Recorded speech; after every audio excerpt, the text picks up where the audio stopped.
Is that easier to see? No. I feel like it's a little bit higher. Oh, look at that. That's beautiful. Right, okay, so we're going to change the time base setting first of all. Okay, right, now. That there, if we can get it to pause, stay where you are. There you go. You've got the beautifully exciting DC graph on the... Oh, no eating in the classroom. That's horrible to look at. Yes, it is. No, it's very old. Ridiculous machine. And what we're going to do is just increase the amplitude.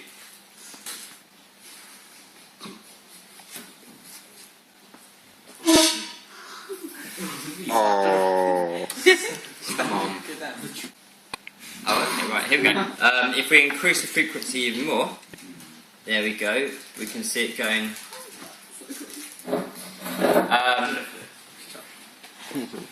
There we go, so that's 0 peak value. It goes up and up and up higher on the graph, okay? We can also play, of course, with the sound. Oh, right. Indeed. So we can maybe get ourselves around 3,000 hertz and resonate your top ears. Yeah. you get like 10 more minutes of volunteer out. That's weird. I've set it now on such a high setting that this dial now goes from 0 hertz to 110 kilohertz. So just by changing the dial very, very slightly, you're going up many, many octaves. The other thing, of course, we can do is we can actually change the shape of this wave. But if I wanted to, I can make a sine wave into a triangular wave. As you can see, it's not a particularly constant frequency because it's going backwards and forwards. I can make it from 50 millivolts to 20 millivolts per division. Right.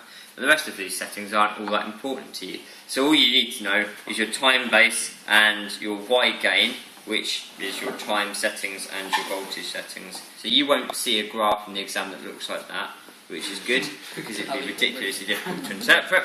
You'll only see one particular line and it will be static. The space tube. That's just a buzzer and a battery. You just put it in there and then you attach this to a vacuum and you take all the air out and you can't hear it anymore. Yeah. Right, this one.